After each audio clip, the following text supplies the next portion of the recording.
दिया गया है cos 7a plus cos 5a upon sine 7a minus sine 5a का मान क्या होगा। और ऑप्शन जो दिया गया है उसको थोड़ा ध्यान से देखिए।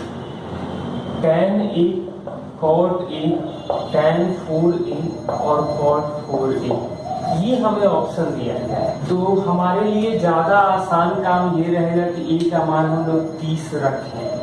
तो क्या मिलेगा, 30 रखेंगे तो a का मान 30 रखें तो cos 210 यानी कि -√3/2, cos 150 यानी -√3/2, sin 210 यानी कि -1/2, sin 150 यानी तो प्लस होगा तो दो बार आ रहा है, मतलब ये दोनों भी कैंसिल, तो √3 आ जाएगा।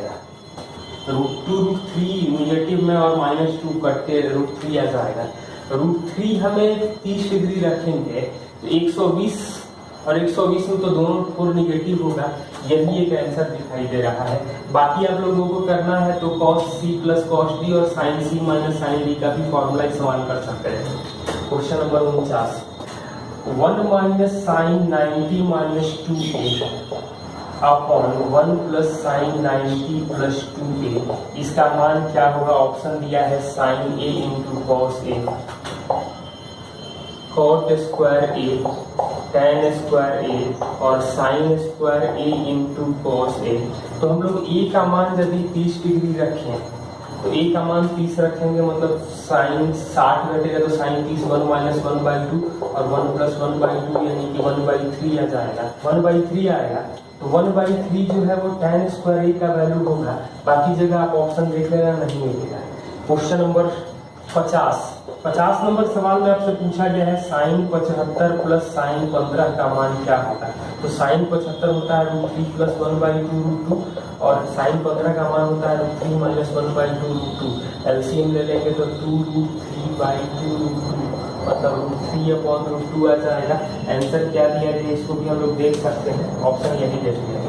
Question number 51 cos 3 theta plus 2 cos 5 theta plus cos 7 theta upon cos theta plus 2 cos 3 theta plus cos 5 theta plus sign 2 theta into tan 3 theta का मान क्या होगा। ऑप्शन दिया गया है cos 2 theta, sine 2 theta, tan 2 theta और cot theta into sine 2 theta. एक zero में खतरा है लेकिन हम लोग रिस्क लें कि अनंत है तो जीरो रख देंगे तो क्या मिलेगा, मतलब 1 2 और 1 मतलब 4/4, ये तो जीरो आ जाएगा मतलब 1 आएगा। जीरो में तो यही एक साइन 0 0 हो जाएगा, tan 0 0 हो जाएगा। और ज्यादा प्रॉब्लम होती तो 30 15 45 60 भी रख सकते थे, लेकिन मुझे ज्यादा आसान दिखाई दे रहा है यही। नंबर 52 क्या दिया गया है 2 sine 45 plus theta sine 45 minus theta upon 45 minus theta upon cos 2 theta का मान क्या होगा। तो इसको हम लोग लिख सकते हैं, फॉर्मूला से तो कर सकते हैं। थीटा का मान यदि हम लोग 0 डिग्री रखते हैं तो 1/√2 और साइन 0 आ जाएगा, 1 मतलब आंसर जो आ रहा है वो 1 आ रहा है। और साइन 90 प्लस 2a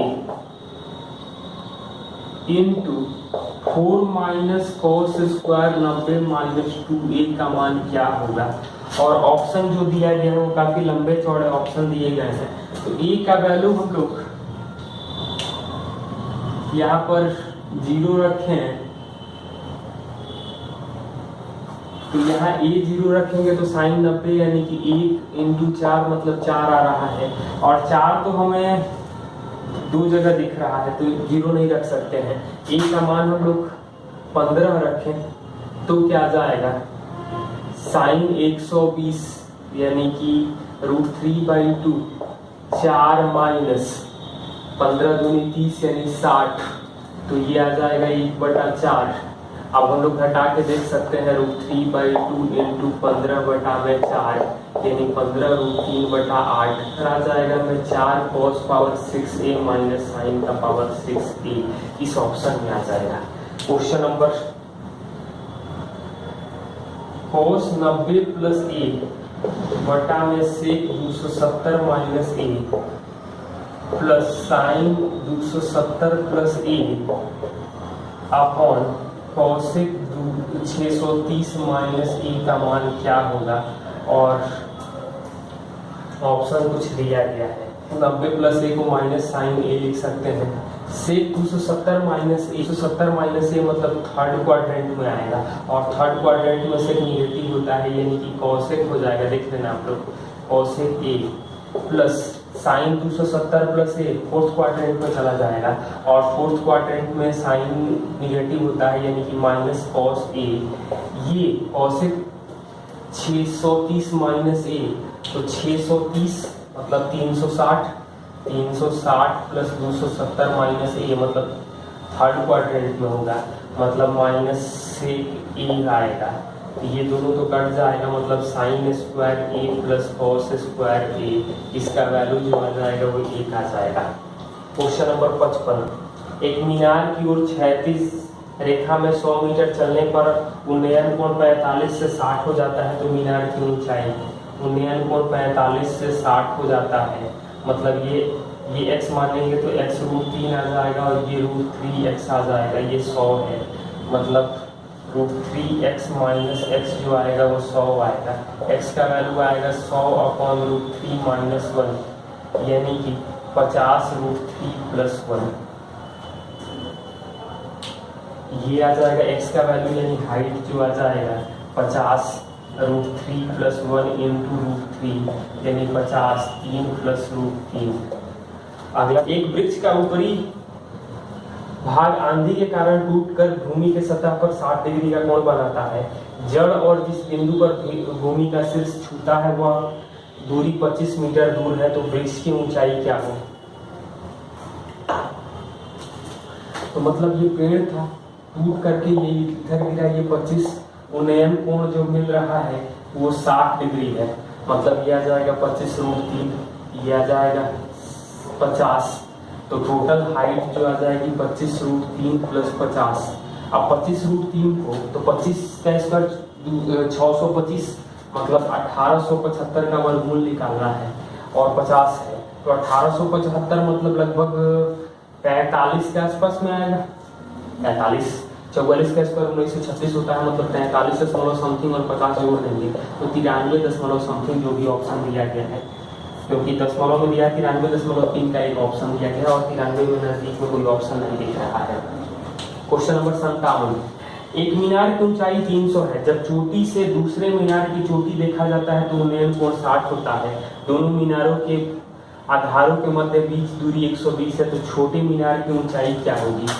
तो ये बीच दूरी 120 दिया गया है, बड़े मीनार की ऊंचाई 300 दिया गया है। चोटी को देखता है तो उन्नयन कोण जो है वो दिख रहा है हमें 60 डिग्री, मतलब 120 होगा, ये 120 √3 आएगा।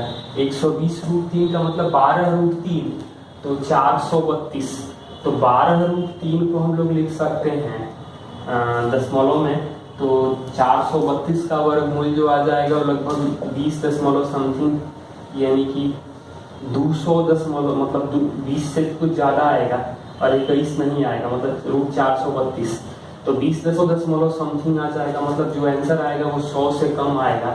और आंसर हमें क्या दिया गया है, ऑप्शन देखें तो 100 से ज़्यादा में दो आंसर ज़्यादा दिए गए हैं तो वो नहीं हो सकते हैं। कम ऑप्शन दिया गया है, और एक दिया गया है 88, एक 92, तो ये 92 ही होगा। क्यों 88 क्यों नहीं होगा, 88 होने का मतलब इसको 210 से ज़्यादा होना पड़ेगा, और ये 210 हो नहीं सकता है, तो 92.15 का ऑप्शन हम लोग